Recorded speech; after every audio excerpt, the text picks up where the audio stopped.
sono le crepe e le imperfezioni che ciascuno di noi ha, che rendono la nostra vita insieme interessante e degna di essere vissuta. Devi solo essere capace di prendere ciascuna persona per quello che è, scoprendo il suo lato positivo. Un abbraccio a tutti coloro che si sentono un vaso rotto e ricordatevi di godere del profumo dei fiori sul vostro lato della strada.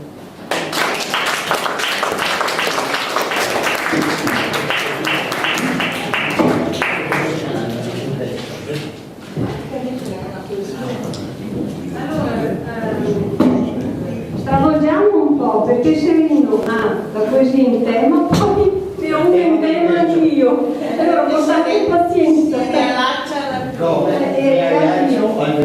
Perfetto, Rino, dai, stravolgiamo, portiamo la pazienza un po' tutti.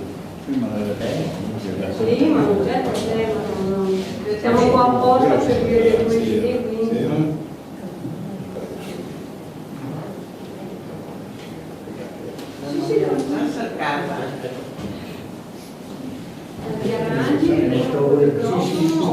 Ma si sente lo stesso, no? Ma non so la sua. Dai fondo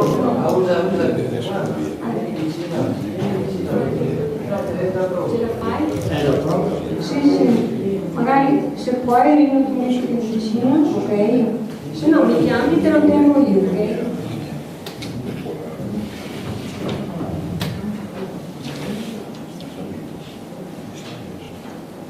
Allora, l'ho scritta in dialetto però, in dialetto veronese più che altro. Al vecchio che cresce i dubbi, la malinconia, le rogne, i reumatismi, la pressione. Che cala la memoria, l'allegria, i capelli, la pazienza, l'ambizione. Che cresce il tasso della glicemia, la prostata, la fiacca e il malumore.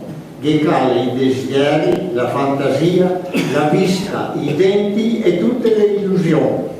Come sarà, come non sarà, lei è un destino che il vecchio cuore che tutto che cresce e tutto che cala. Stiamo che arrente, devo che la mano, la sua strada, se te che pensi insieme, è anche la tua, se non ti sbagli prima.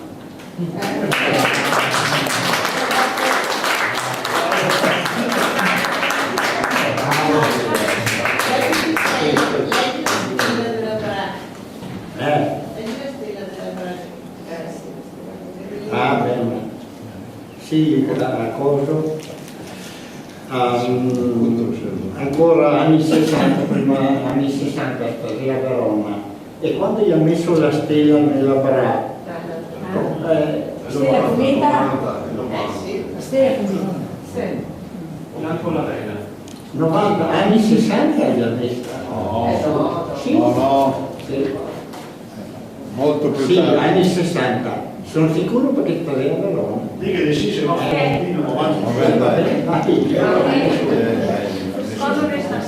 La stella della Bra, la stella del Nadal che viene fuori dall'arena e la si sente in mezzo a Piazza Bra, è grande e bella, ma la me fa pena, perché darà qualcosa di sbagliato. La vecchia stella la guidava a Cristo e questa adesso la sbaglia contrario, perché Gesù traizione lui non l'ho mai visto e qua che gente tutta impellicata. Cammina verso su stella di ferro e rame e dà un po' di luce a chi non sa che in Africa si muore anche di fame e adesso Cristo ne aspetta là. Dopo un anno, e dopo la tira via, no? E dopo un anno la rimetti ancora lì. Allora, dopo un anno la stella è tornata, ho pensato che la stia andata in Africa dove l'ho mandata. Dopo un anno la stella è tornata, eccola la stella, anche quest'anno è tornata, le sta in giro un anno intero e adesso è di nuovo in Piazza Bra, che la riposa il suo col di ferro. Cos'hai visto in questi mesi che te mi torni così straca? Ho visto centenara dei paesi, gente strozzata una sorte vaca, ho visto gran miseria e tanta fame, fame di pan, d'amore e di libertà. mi sono schifato di sto mondo infame e ho detto basta, resto sempre qua.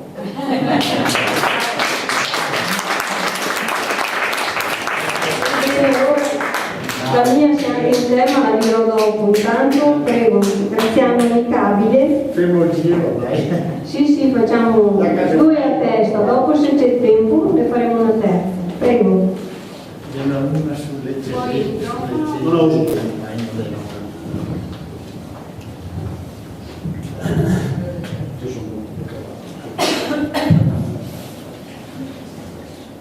Buonasera. Io sono sempre affezionato alle poesie di Caltran e quindi anche stasera ve ne leggo una di Caltran. Si intitola Carriere, una R sola alla veneta, Carriere. Fiolo solo, famiglia benestante ed esonta butello intelligente. Un bravo fiolo, studioso e costante. Pare proprio che non gli manca niente.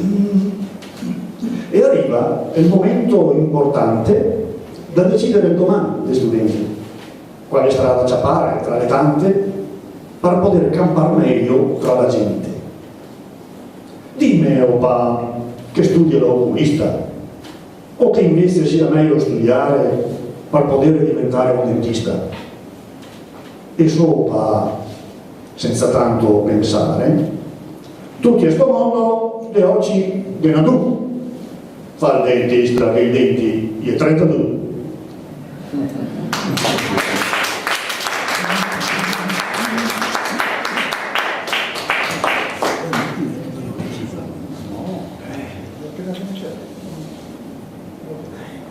Per ognuno di noi la propria vita è la cosa più bella, la propria vita è sicuramente la più bella di tutte.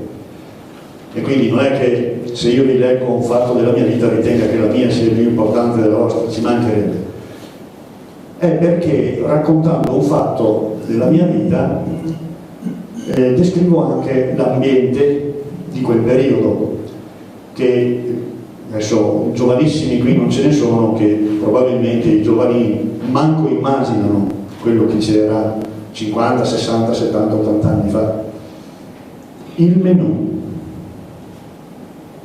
Mamma, cosa si mangia oggi? Polenta e aule. Le aule. E stasera? Polenta e aule. Ma sempre aule. Mania, che ti fanno diventare intelligente, contengono tanto fosforo. La famiglia era numerosa, i soldi erano molto pochi.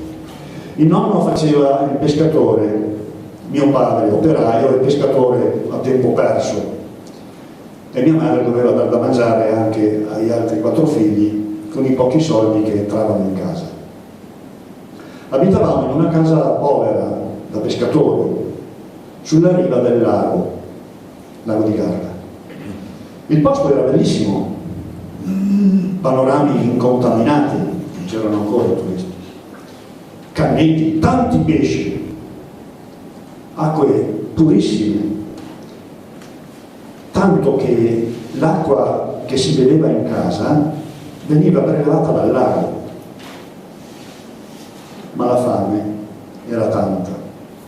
Il focolare era il centro della casa, riscaldava e serviva per far da mangiare. Il pavimento era di mattoni piantati direttamente nel terreno e qualche topolino spuntava a volte tra un mattone e l'altro. Le pareti erano piene di macchie strane, scrostate, non si sa quale fosse l'origine. Quando il menù variava, si presentava in tavola, oltre alla solita banale di polenta, una ringa annegata nell'olio. Si poteva intingere la fetta di polenta, ma attenzione, il nonno, capotavola, con voce roca e stentorea, si ammoniva: lontano dalla renga. Questo perché, finito l'olio, la renga veniva ritirata e ripresentata il giorno dopo, di nuovo annegata nell'olio. Questo per 3 o 4 volte, poi la renga si disfaceva lentamente e un pezzettino alla volta veniva consumata.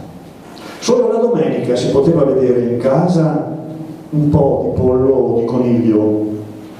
Era invece una grande festa per il gusto solo quando in inverno si ammazzava il maiale.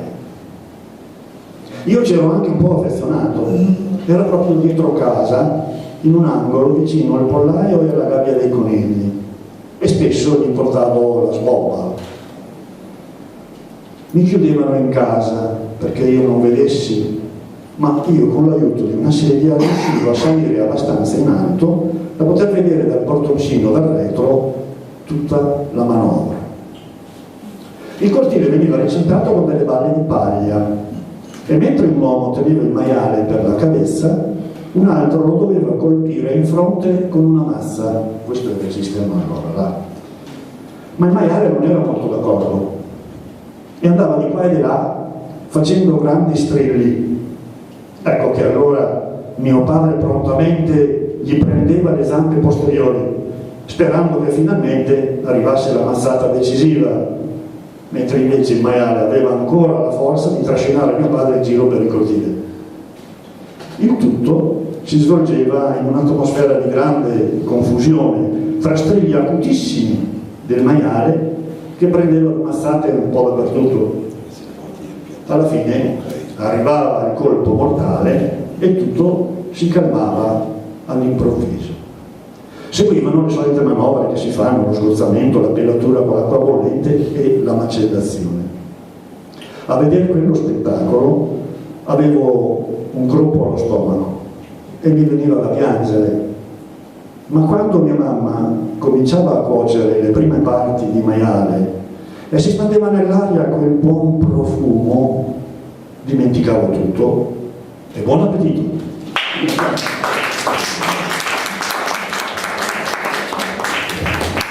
Bellissima, sono proprio scorci di vita, sono ricordi che restano sempre impressi nella mente. Vita naturale durante, penso. Benissimo. Allora, professor Giuliano Meneghello, che questa sera è anche vestito in tema.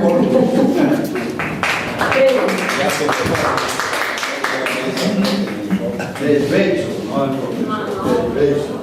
Perché un po' stasera mi so il beccio. È il beccio della volta, no? Come col tabacco, con i capelli. Mi manca tutta la bardatura sotto, ma no, parlo forte, i microfoni mi dà fastidio. Quando vengo qua a fare lezioni, come qui dell'Università del Tempo Libero, a volte manca il microfono, ma non si lamenta mai, perché mi sente ben stesso, era? Ma è così.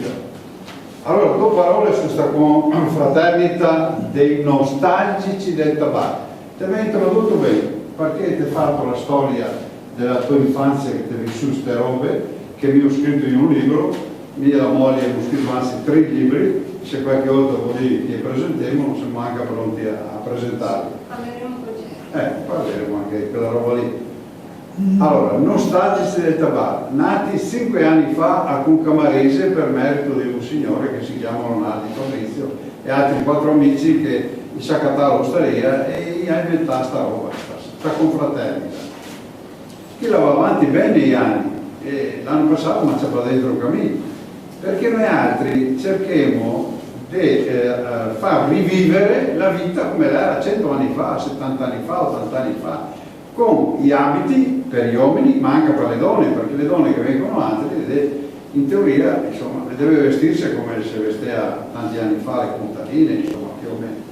Ecco, veniamo e questa confraternita la portai il tabar fino al Papa, altri che mi portavano un tabar bianco a Papa Francesco e che sta un incontro in Vaticano. E ogni anno facciamo una festa alla metà del gennaio, quando è Sant'Antonio Abate, che è il protettore degli animali da cortile, e la facciamo a Concamarese, facciamo la messa, di solito facciamo un vescovo, adesso non so stanno, se può retto poi sono ancora padre Flavio Carraro, che ormai è anche un po' anzianotto, e dopo si va tutti a fare una bella cena da Re Sosa, che è grande che sta tutti. L'anno passato il tabaro che devo dare a Rana, le usò e che mi regalare il tabaro. anni prima che abbiamo dato Giorgio Gioco e dopo ci chiediamo da, non mi ricordo più, ma insomma, ad altri personaggi che altri intendevamo donare. Quest'anno invece il Tabare viene portato ad Assisi al 22-23 gennaio, si parte in Corriera, si passa da Colle Valenza, si arriva a Assisi, dove è una confraternita che ne somiglia, che la si chiama il priorato del del piatto di Sant'Antonio Abate, perché Sant'Antonio Abate è il nostro protettore che abbiamo nel nostro stemma e Granca Eli. Allora, in questo incontro si fa il gemellaggio fra due confraternite. Noi altri siamo preparati 50 zoccoli di legno da portarli là. I zoccoli che sono le sgiavare, sapete, no? Col corame duro però, non il corame morbido di adesso. E lei faniamo e devo prepararli che portiamo là in omaggio, poi ne farà un altro omaggio. Ecco.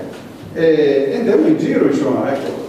15 giorni fa mi siamo andati a rappresentare la confraternita a Reggiolo, dove era la festa del tortello con la zucca, e che altri lo stesso giorno andavano alla festa della polenta. E abbiamo fatto la sfilata lì alla festa del risotto, a Isola della Scala.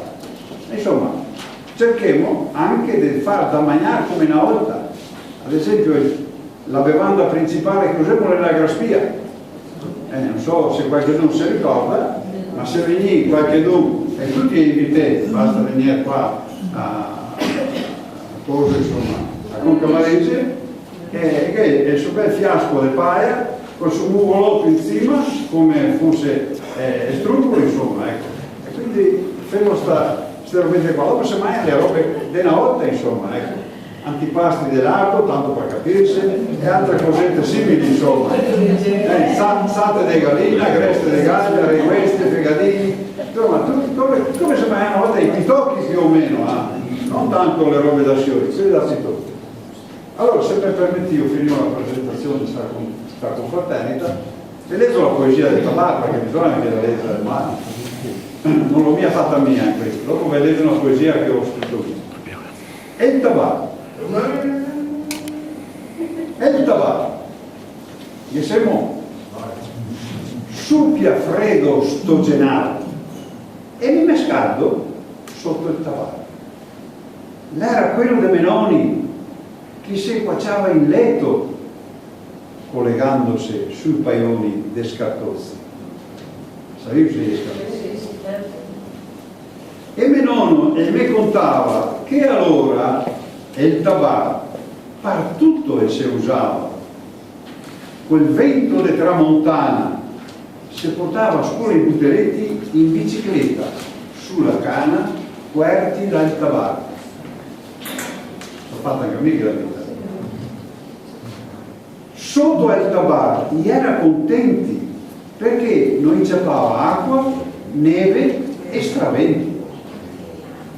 Quando non si aveva i guanti, si toglieva in mano il Tabare e pedalando si andava avanti.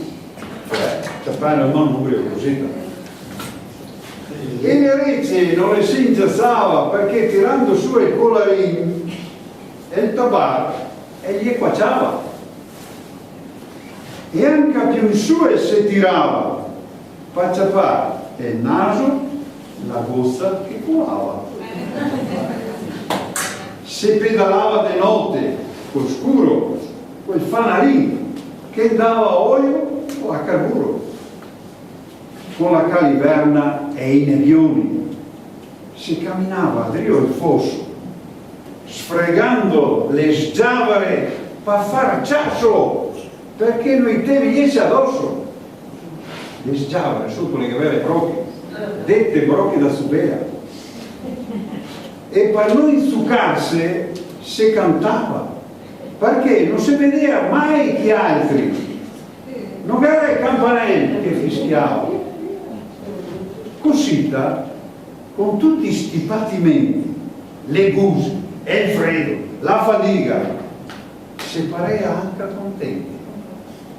E allora il vecchio Tabare, per il servizio che ne ha fatto, non lo potevo smentegare. le velo vergine in nostalgia, non perda mai la tradizione, mettaselo e non buttarlo via. Sì, grazie.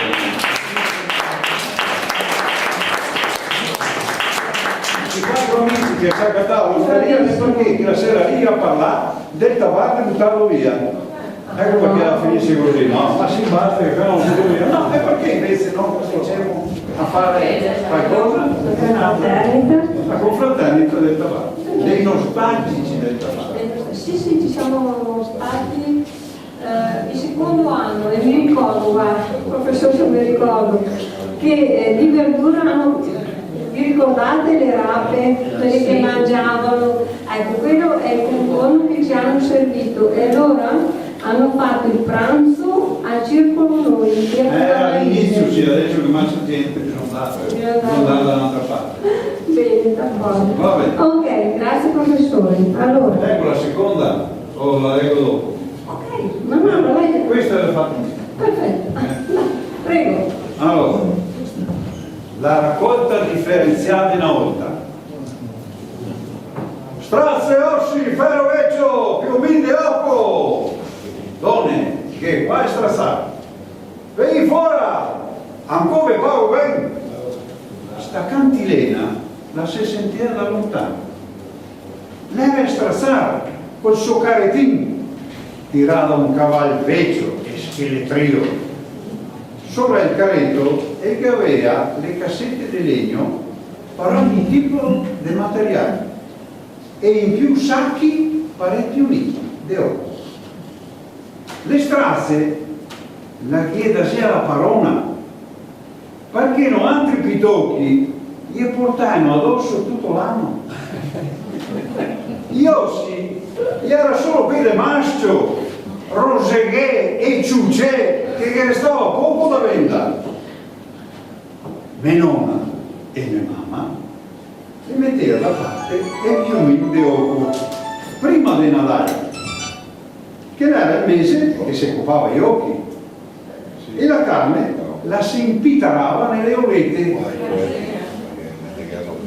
No altri butelletti cercavano il ferro vecchio in tutte le corte della campagna perché i schei che si ciappava erano nostri.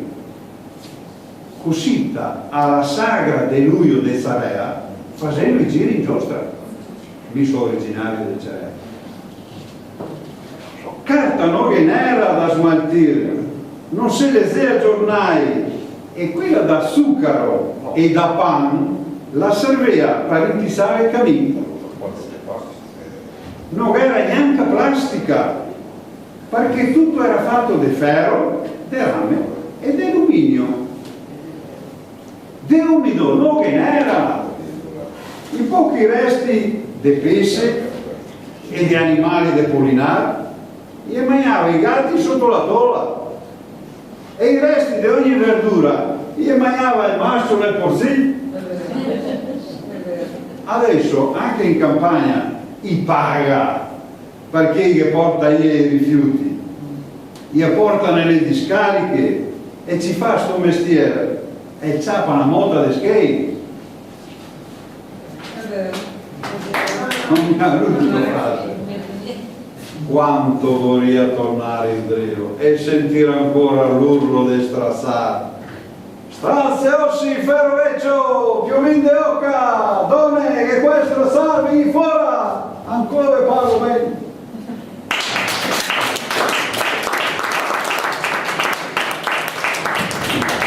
Inutile dire bravo, inutile dire neanche che non sapevo che con i nostri si faceva la colla, me l'ha detto il signor amicabile adesso, perché dice, ho detto, ma qua servivano le ossa per fare la colla, non lo sapevo. C'è dei bottoni. Il sapone, anche il sapone, davvero questo non lo sapevo. Al sapone usavano La contena proprio del maiale. Che bella serata, che bei ricordi. Bene, andiamo avanti con le nostre poesie. Adesso la signora Fausta Priuli.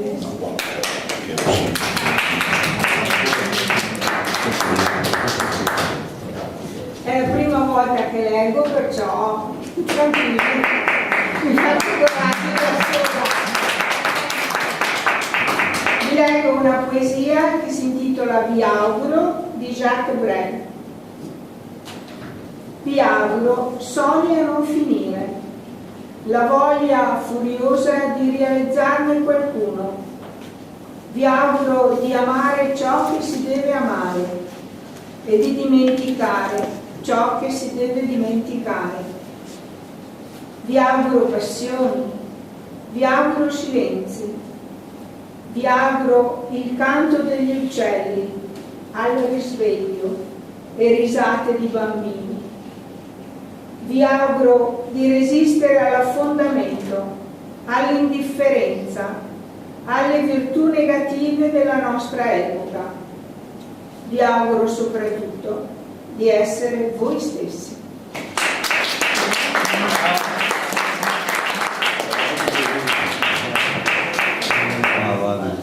Un'altra di Hermann Hesse, tienimi per mano. Tienimi per mano al tramonto, quando la luce del giorno si spegne e l'oscurità fa scivolare il suo drappo di stelle. Tienila stretta quando non riesco a viverlo questo mondo imperfetto. Tienimi per mano, portami dove il tempo non esiste. Tienila stretta nel difficile vivere. Tienimi per mano nei giorni in cui mi sento disorientato. Cantami la canzone delle stelle, dolce cantilena di voci respirate. Tienimi la mano e stringila forte, prima che l'insolente fato possa portarmi via da te. Tienimi per mano e non lasciarmi andare, mai.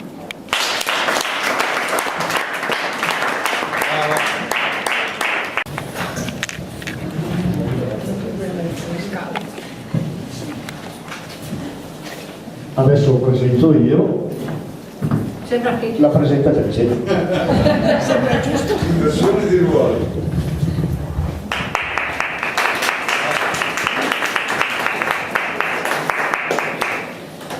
Allora, sì, perché io non ho una voce molto alta. Allora, volevo per prima un'altra, ma faccio per seconda, sempre per riallacciarmi a quello che ha recitato il professore Rino Giacometti. Francesco Guccini, il vecchio e il bambino. Un vecchio e un bambino si presero per mano e andarono insieme incontro una sera. La polvere rossa si alzava lontano e tutto brillava di luce non vera. L'immensa pianura, ricordo di miti passati. I vecchi subiscono le ingiurie degli anni, non sanno distinguere il vero dai sogni. I vecchi non sanno nel loro pensiero distinguere nei sogni il falso dal vero. E il vecchio diceva, guardando lontano, immagina questo coperto di grano, immagina i frutti, immagina i fiori e pensa alle voci e pensa ai colori. E in questa pianura fin dove si perde crescevano gli alberi e tutto era verde. Cadeva la pioggia e segnavano i soli il ritmo dell'uomo e delle stagioni. Il bimbo tristette, lo sguardo era triste e gli occhi guardavano cose mai viste. E poi disse al vecchio con voce sognante: mi piacciono le fiabe, raccontane altre.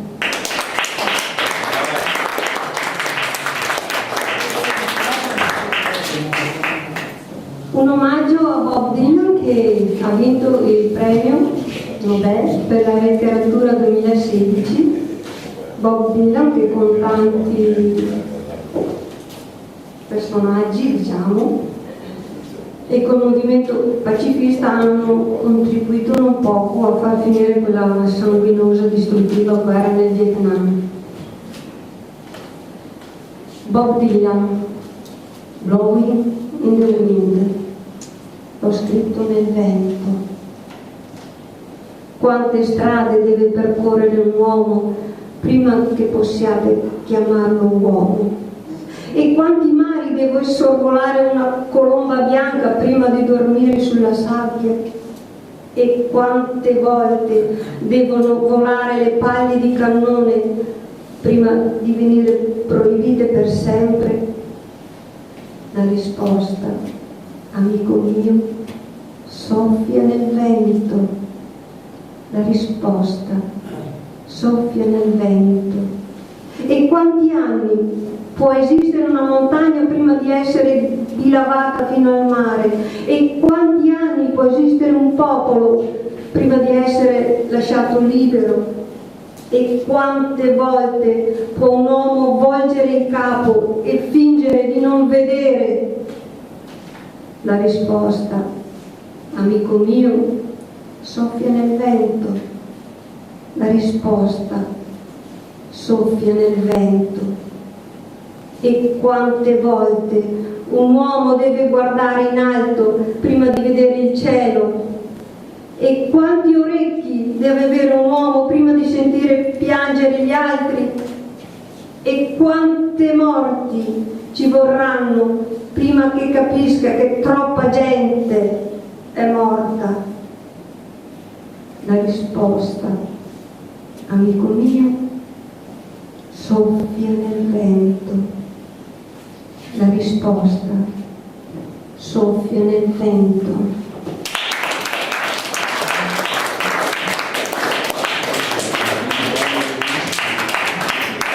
Danilo Ferrarini, prego.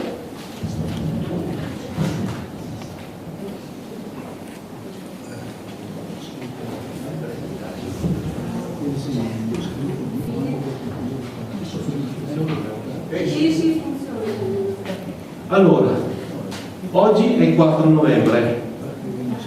Io ho pensato di recitare 2 poesie, adesso non so, sono 3, ma non so, una è anche corta, non so se metterle insieme, riguardo la prima guerra mondiale. Allora, la prima poesia si intitola Non sei che una croce, di Renato Perseni. Io ho provato a girare in internet, però non so chi sia questo Renato Perseni, comunque. Poi un'altra, sì, altri 2, ecco, quelli sono anche più conosciute, le altre 2 che dirò dopo. Allora, sì, ma sono corte, sono cortissime, guarda che... Allora, non sei che una croce, di Renato Perseni.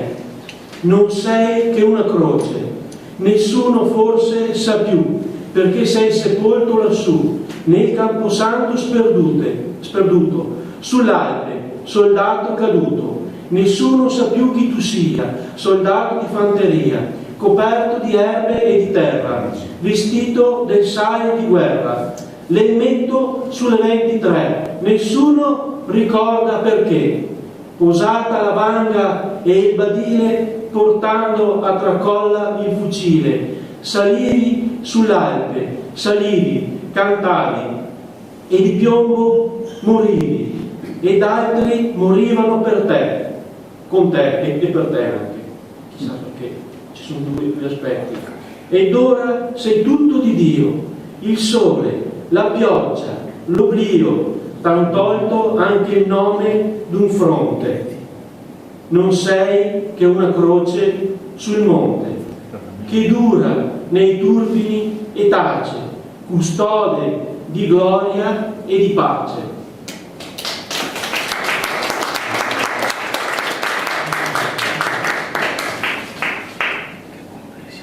Allora, l'altra poesia penso che sia conosciutissima, è del premio Nobel Salvatore Quasimodo, Uomo del mio tempo, cioè si parla sempre di guerra, purtroppo è un tema anche attualissimo, basta aprire i telegiornali. Uomo del mio tempo, sei ancora quello della pietra e della fionda, uomo del mio tempo.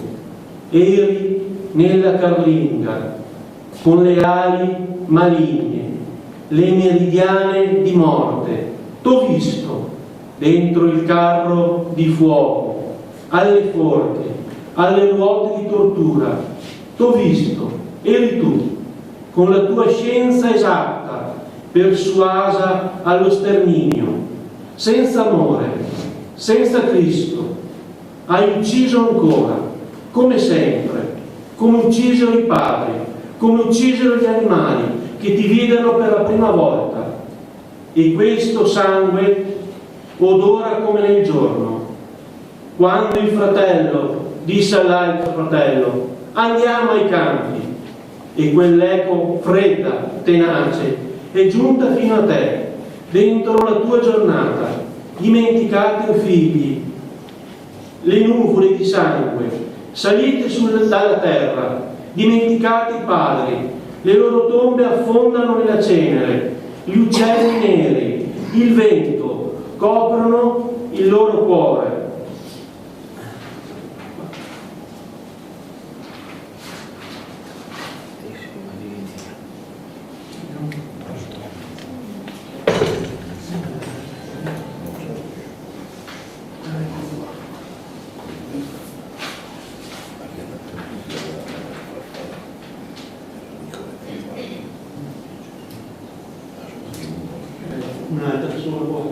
Allora, brevissima, siamo verso la fine dell'autunno, poi inizierà anche l'inverno, e questa l'ho trovata, è un poeta francese, si chiama Paul Verlaine e si intitola Violini d'autunno. Singhiozzi lunghi dai violini dell'autunno mordono il cuore con monotono languore, ecco ansimando e smorto quando suona l'ora. Io mi ricordo gli antichi giorni e piango e me ne vado nel vento ingrato che mi porta di qua e di là, come fa la foglia morta.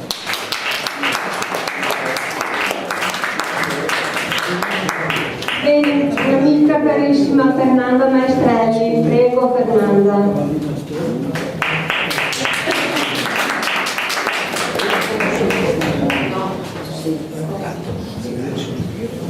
Allora, preferisco di allacciarmi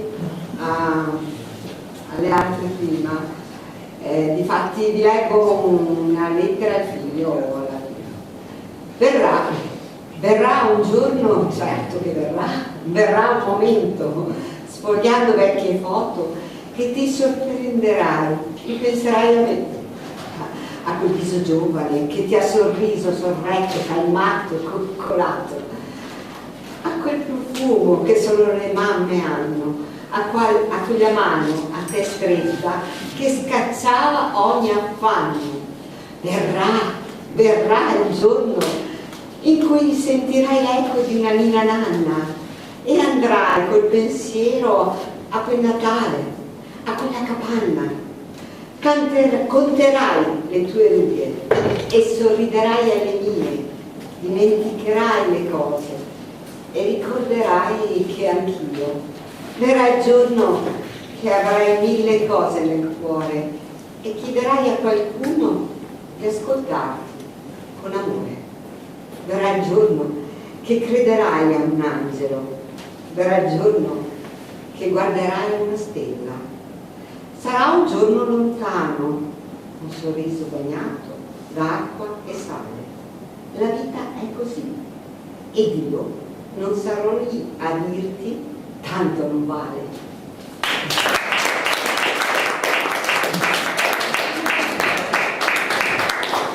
Questa poesia di complimenti. Sì, Fernanda, Ricordi, giuro che non l'ho copiata da quella che ho sentito prima perché io quella non l'avevo letta, però si assomiglia, potrei dire, perché le case erano malconce, i pavimenti rossi di mattoni porosi.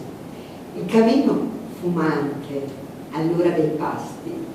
Sul tavolo batteva la luce di un piccolo lume, nascondendo le rughe dei nonni e i pensieri dei genitori. I bimbi, come sempre, a loro agio, con le mani abbracciavano scodelle di calde minestre, con sorrisi negli occhi e la voglia di fiamme. Sono ricordi sfoccati, quasi annullati, dal rumore di schermi illuminati, dalla luce abbondante di neon, da pavimenti lucidi e freddi, da mobili firmati. Solo i bimbi sono rimasti quelli di allora, solo i bimbi sussurrano ancora: nonna, mi racconti una fiaba?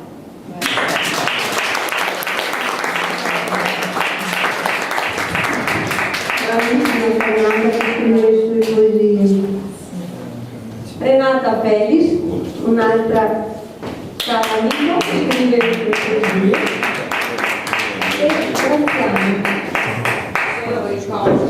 soprattutto. Prego. Anche qui si parla di forze armate, però sono ricordi in quanto io ho conosciuto il marito che faceva servizio militare a Bolzano e poi sono stata portata a Maccaccari. Era il settembre del 71 e l'aneddoto si intitola Brodi Longhi no. Mi dà una mano Graziano perché penso che rappresenti molto bene il mio papà, che era una persona abbastanza autoritaria, e Graziano lo saprà interpretare benissimo. Lo ringrazio per la collaborazione. L'alpino Giuliano di Maccaccari, desideroso di frequentare la signorina Renata di Bolzano, è da lei costretto a chiedere il permesso al signor Bruno, padre geloso e molto pratico. Quando si presenta e viene fatto accomodare nella stube, l'impatto non è dei migliori. Sarei qui per... La fermo subito. Mia figlia è giovane. C'è prima lo studio, la posizione. No, scusi, volevo solo dire che... Senta, mi sono spiegato o no? Se capisce? Bene, altrimenti con le mie conoscenze sarò costretto a farla trasferire. Si sa bene come sono i soldati e con ciò buonasera. Ma gli anni 70 sono gli anni della contestazione e sia Giuliano che Renata si ribellano al volere di papà Bruno. Si frequentano di nascosto con la compiacenza di mamma Giorgina, che vede nel giovane il proprio figlio mancato da piccolo, stessa classe, 1951. Il tempo passa con lunghi viaggi in treno da parte di Giuliano, poi lunghe corse in macchina a tutta manetta per vederla amorosa, finché il papà Angelo nel 73 decide di partire da Maccaccari alla volta di Bolzano per spiegarsi bene. Signor Bruno, che il putreto l'è sempre in pericolo su ste strade, gli è massa lontani sti fiori, lei mei che se sposa, sti brodi lunghi, non me piace per niente. E così, in ottobre, Renata giunge a Maccaccari per essere sposa e poi mamma e poi nonna, ma questa è un'altra storia.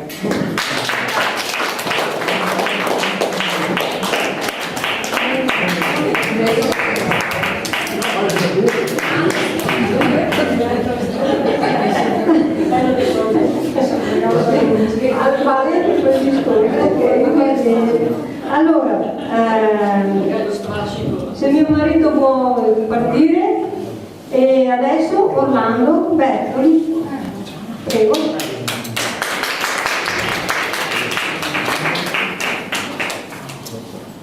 Poi tiene una terza finché arriva la pista, se la prepara. Fai quello io, ma non poi questo.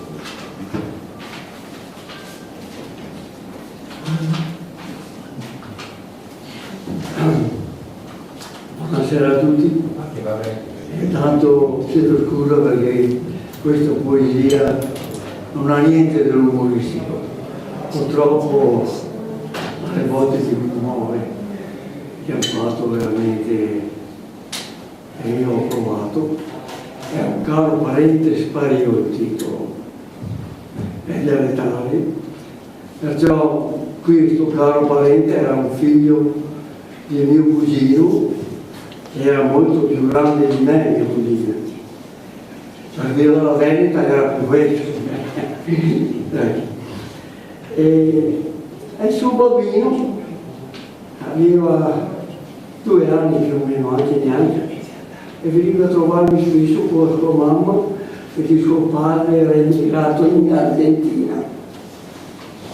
E così, insomma, io andavo a scuola e dopo scuola, così che loro venivano a trovarmi, cioè la sua mamma veniva a trovare la sua zia, la zia veramente del suo marito, perché anche lei dopo qualche anno si andava bene e voleva partire, che prima era la zia del marito. E così io con questo mio cugino, dicevo, andavo a scuola e gli insegnavo per poco che avevo imparato, insomma, tutte le capitali d'Europa, quelle che sapevo, anche del mondo, tanto per dire che aveva 2 anni, non aveva più, ma era un bambino prodigio, aveva una mente che fissava tutto nella memoria. Tanto per dire, quando gli dicevo qual è la capitale del Giappone, lui mi rispondeva automaticamente Tokyo, Tokyo, Tokyo, e dopo gli dicevo, e così lo faceva per tutte le altre capitali. Perciò per me, insomma, era come un fratellino. A 3 anni è andato via purtroppo. E adesso passiamo alla poesia. Per lasciare l'Italia nei tuoi primi anni di vita, con la tua cara mammina ti ha raggiunto il papà e emigrai in Argentina. Ricordo che non te lì neanche 2 anni, no, sì, neanche 2 anni. E quando passava una macchina per strada, te veniva più e conquista l'entusiasmo. Da grande si diventa aviatore civile, potendo soccorrere tuo papà da un grave incidente stradale, trasportandolo da Ushuaia, che erano nella terra del fuoco, trasportandolo, adesso ho perso, scusate, da Ushuaia all'ospedale della capitale. Ma un fatale giorno che a bordo te portavi una grossa autorità politica, ti non t'ha potuto soccorrere nessuno. E sei arrivato poco distante dall'aeroporto e anche da casa tua, ma sempre nel cielo sopra l'oceano abissale. E qua una tremenda esplosione, la frantuma e il tuo aeroplano. Di te s'aggrattava soltanto la valigetta speciale che conteneva le tue cose più preziose e care, le foto dei tuoi cugini e tua moglie che ti portavi sempre con te. I tuoi cari genitori ti ha sempre guardato l'oceano pensando l'Italia tanto amata e tanto distante. Adesso lo guarda con gli occhi della disperazione. Ecco il finito strazio dentro nel cuore. La tua cara moglie tante notti la si sveglia di soprassalto perché nel fischiar del vento la sente lo sfragiar del tuo velivolo, mentre toccare i bottini ogni aeroplano che passa e corre al poggiolo e sbraia ansiosi: papà, papà, papà. Ma quando che passa l'orario e vede che Dio ti torni, si sbraccia alla mamma e smorza il suo pianto nel sonno. Solo quando sarà più grandini vorrà consolare il pensiero che l'anima del suo caro papà lei decolla, alzandosi verticalmente, raggiungendo il paradiso. Addio marito, che il tuo spirito sia risorto nell'onda della grazia di Cristo Gesù.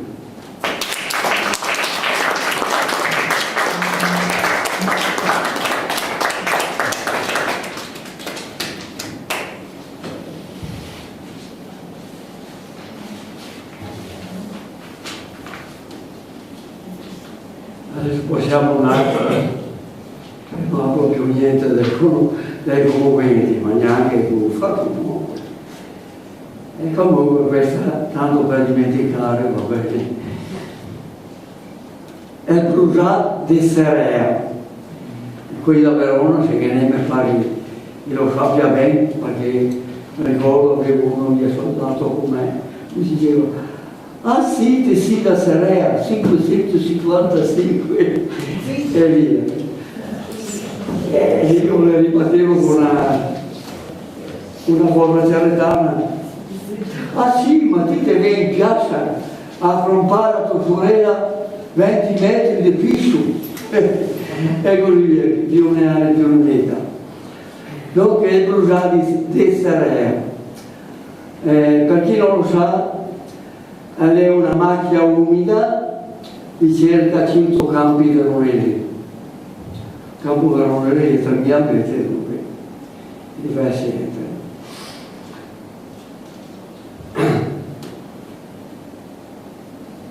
Perché Brusat, se è una macchia umida, si chiederanno tanti. E infatti anche a me di idea, ma come era Brusat? Questa valle è umida, che c'era un rapporto naturale soltanto di canna e carezza, oppure sul fossi, pesci, uccelli, acqua e così via, ma non aveva niente di più. Ma si chiama Brusat, l'hanno battezzato Brusat per il fatto che in febbraio attaccavano il fuoco ai rimasugli di canna e carezza e dopo in aprile cresceva tutto verde rivoltoso.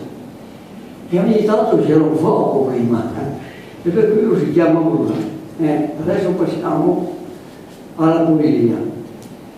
Lì primavera la valle si sveglia col canto del cucù e suona la sveglia. Allora che Canozio, Aironi e tanti altri nobili eusei iscelava corpo e testa e i va spasso vestiti a festa. In fianco menava il fumo alla pipa e cammina tranquillo pietto con ampi pesci insieme al suo letto. Per chi non sa, il Monavo è il fiumiciotto parla da zona. Intanto in Caeto, che è un russelletto, in Caeto le rane le canta 33, le racoline le suona le nacchere, nella valle la cana la balla col vento, la carezza la sfregola le acque e la fava luciana, le pioppe le batte le ali, plaudendo gli usei che canta in amor fra carezza e cana. E ecco il Brusat tutto in gringola, con tanto di cioma il vento, e festorra se la vede tutto quanto contento.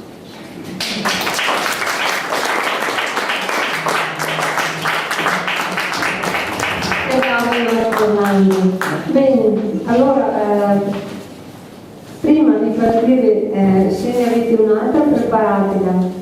Prima di partire con il secondo turno, Maurizio Bevilacqua vi spiegherà che a San Benedetto verrà fatto un corso di dizione, ma ve lo spiegherà lui. Prego.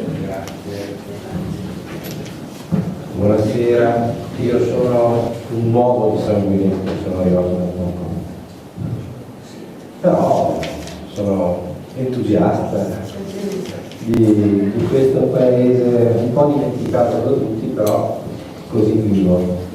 Sono diventato un socio dell'Associazione Cultura della Bassa Veronese, mi pare che si chiami così, e ho proposto un corso. Io sono un vecchio regista, però diciamo che nella mia vita ho fatto un po' di tutto, ho fatto giornalista, ho fatto direttore televisivo, ho fatto l'attore, ho studiato al Conservatorio di Verona, dizione antiscenica, era l'ultimo corso, avevo 17 anni, entrai immediatamente nella compagnia, girammo al Cali con l'ultimo spettacolo.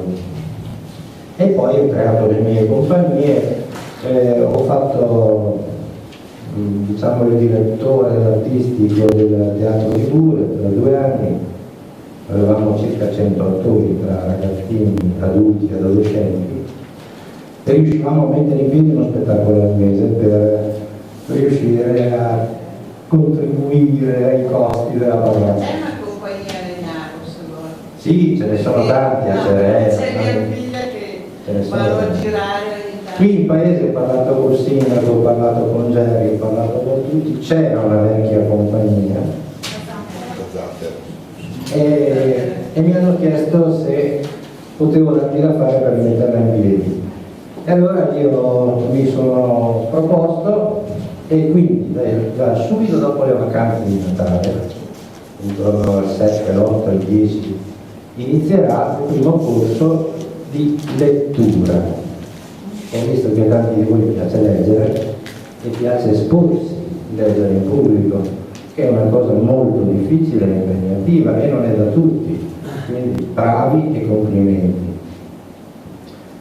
Nel nostro corso di lettura insegneremo a leggere, ma sarà una lettura diversa, una lettura basata sulla tecnica della respirazione, della pausa, del ritmo, dell'accento sulla parola e soprattutto sarà propedeutico al corso di recitazione arte scenica che faremo in seguito con i migliori che seguiranno questo corso o con chi vorrà accompagnarci in questo percorso. Il corso porterà molto poco, durerà 8 lezioni della durata di 2 ore.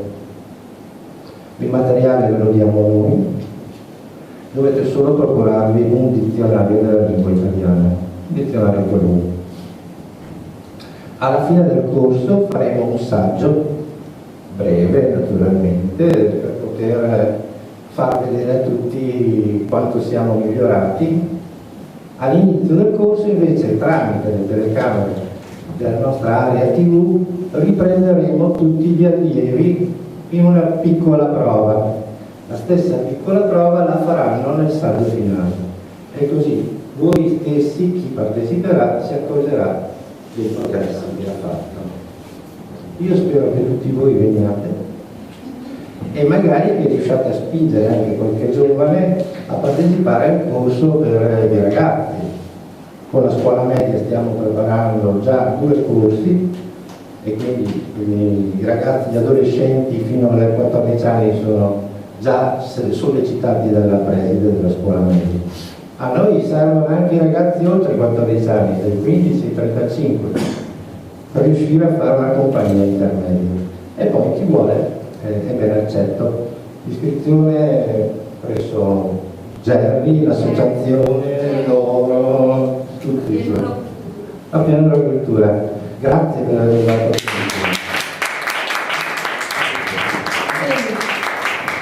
Allora, il corso di lettura che si terrà qua a San Benedetto, Maurizio Bevilacqua. Ripartiamo da Amore a un'altra. Io ho un'altra brevissima, ma veramente breve. No, magari questa qua è sulla saggezza veneta. Il poverito incuccia la terra con fatica e dolore. E il Signore lo guarda, gli parla sentire la fatica, però il quarto sta. Arriva il suo compare, guardi sti maledetti, che se da morire tutti i poveretti. Ta Simona, che se muore lori, ne tocca lavorare gli altri signori.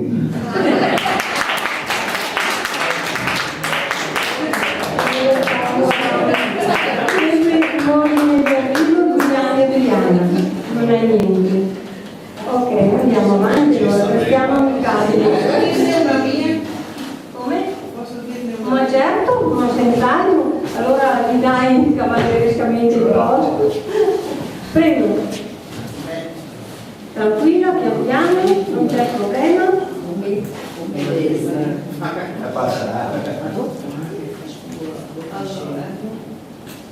Io ho insegnato, come maestra,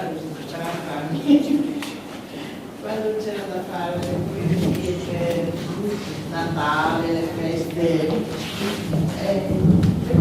piaceva fare e sotto Pasqua ne ho fatto un vino che per anni e anni ha entusiasmato i genitori.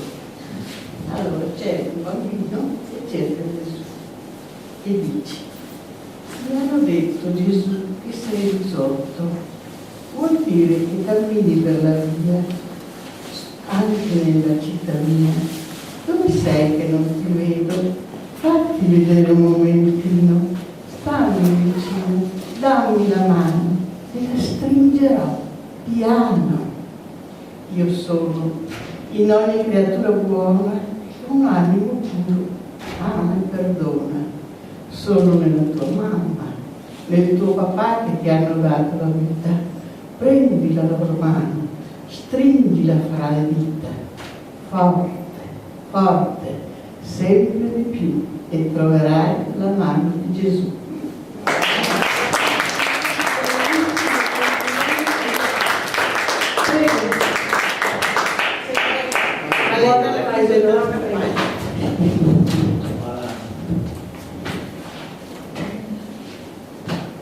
Io sono sempre affezionato a Caltrano,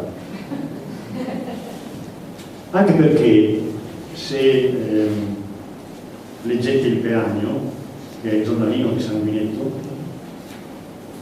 c'è sempre una poesia di Caltrano, perché me ne ha passate, ne ha fatte la montagna, e io scelgo... Non ho capito, scusa. È di Caltrano, sì. Certamente, perché mi piacciono, sono in dialetto e sono abbastanza divertenti.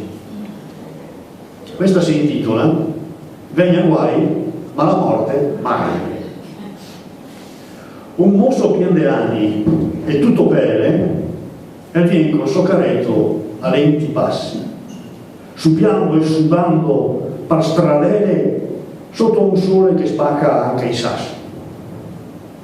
Povera bestia, tanto brava e sfortunata, capitane davanti a un prepotente che lo chiama al suo dovere a slegnare e lo vuole sempre svelto e obbediente.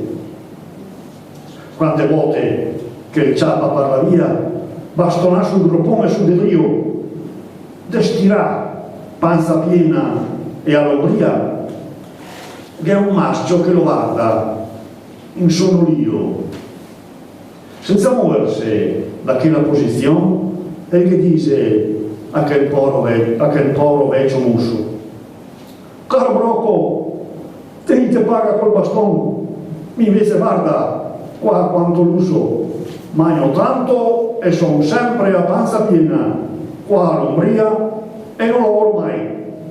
Tira il sole e interrompe anche la schiena dalle pacche ed è sì pien dei guai.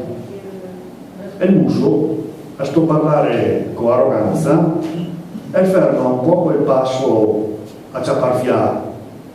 Vuol dire, usando la creanza, la sua ragione, che è la verità. 20 anni lei che tiro sto carretto e per salvare la pelle mi metano, ma mi sono sempre chi, se vengo un veceto, ma nel porzile mi cambia ogni anno.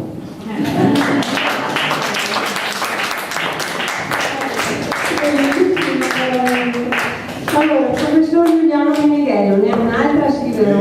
Prego, prego.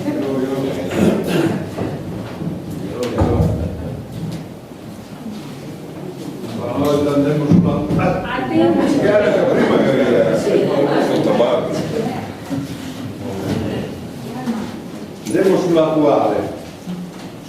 Non stai a avere che paura. Se i fiori si fa male, i piange, i va male a scuola, lui ubbidisce, i va con cattive compagnie, i se droga, i se mala, non stai a avere che paura. Se le famiglie si desfa, invece gli mandiamo al ricovero, se non riusciamo a avere la casa bella e il corpo come una statua del Canova e la Ferrari nel garage, non stai a avere che paura. Se va male il lavoro e non piace, se ne parla sempre di sbagliare e gli altri fa sempre bene e i parchi sia sempre felici. Se viene qua i neri, i gialli, i rossi, non stai a avere paura. L'umanità è come una gran orchestra sinfonica, dove tutti gli strumenti suonano insieme e crea una bella armonia che penetra nel cuore e la ne fa pianza di emozione. E allora pensi che il male, la sofferenza, la morte, la diversità fa parte della nostra vita e la diventa autentica quando abbiamo coscienza che quel che vi ho detto è una realtà da accettare. E allora, coraggio, non stai a avere paura. Usiamo la nostra libertà con responsabilità, ma al primo posto mettiamo sempre l'amore, come ha fatto nostro Signore.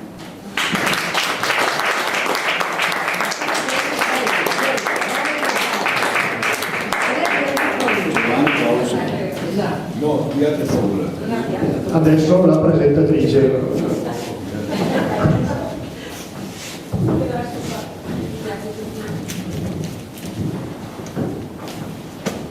Allora, una mia passione, vorrei ringraziare la signora che mi ha portato un libro di Alda Merini, che è un'autrice che io adoro. Grazie signora, il libro è sempre suo. Grazie mille. Alda Merini è simpaticissima. A me piace il suo modo di scrivere, la sua storia, la sua vita, tutto. Mi piace. Pensate, ma lo sapete tutti comunque, che lei era malata, era dichiarata pazza, ha dovuto subire 20 elettroshock.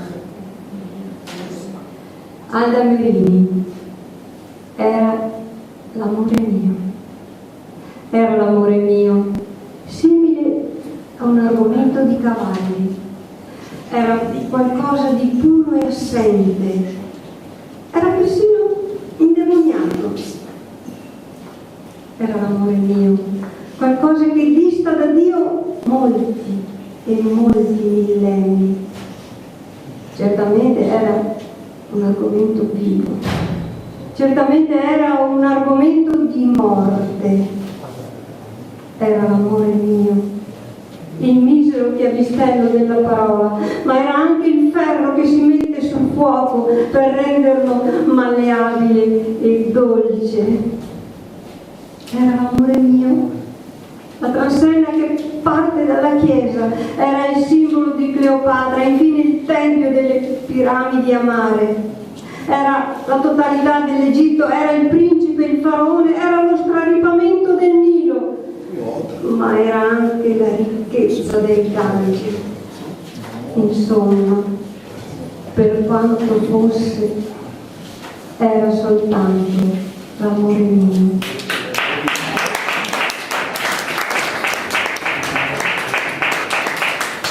Bene, è arrivata la pizza, invito tutti giù nella nostra sede, che così la pizza è calda, 2 parole lo dirà il nostro patrono Gerry. Prego Gerry. Buonasera, scusate ma mi prometto un attimo perché non vorrei che ci fossimo dimenticati di qualcosa. Gli artisti sono stati detti? No. Certo, all'inizio. Beh, allora adesso lo ripeto, scusate all'inizio non c'è.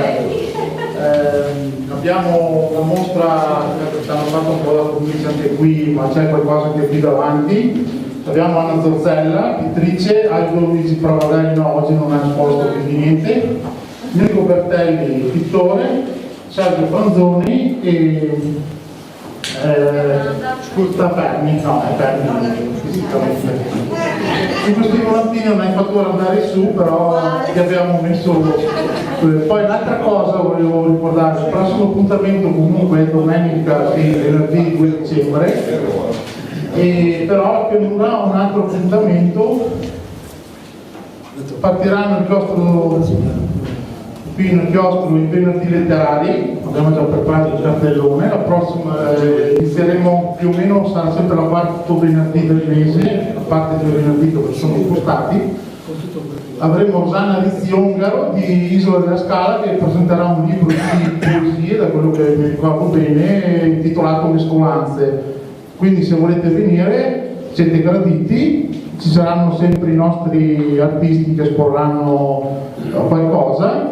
Avremo di bello anche un coro che verrà a cantare, non so che coro è, che farà da cornice la presentazione del libro. Quindi ricordatevi, venerdì 25 novembre e poi andiamo avanti il 2 dicembre con il nostro chiostro. C'era qualcos'altro? Anzi, ho registrato, pubblicheremo così com'è, senza tagliare o non tagliare, le serate sul canale YouTube di San Benedetto Channel. Mi spiace la parte iniziale non è andata fuori perché avevo la memoria piena e non me ne ero accorto, quindi quelli che non ci saranno mi scuso, però dalla prossima volta, per noi è stato una prova oggi, un debutto, dalla prossima volta, quindi venite, se non li vedete voi siete obbligati di venire, e vi registreremo e alla fine premieremo, diciamo, a fine anno quello che per noi, senza una giuria seria, diciamo, secondo noi daremo, vedremo, insomma, ci stupiremo su. Poi un'altra cosa, fuori abbiamo una cassettina, siamo senza soldi, però abbiamo tutto gratuitamente. Sapete che 50 centesimi buttati di solito danno fastidio in tasca, non c'è. Comunque ecco, basta, giù abbiamo la pizza che vi aspetta. Ci sono 6 tipi di pizza, mi sembra, non mi ricordo bene. Comunque è la torta di mele di Giorgina. Allora vi ricordo che adesso ci troviamo sempre per ripetere un'altra serata come questa. Allora vi ricordo, venerdì 2 dicembre alle 20:45 si rifarà una serata come questa. Poi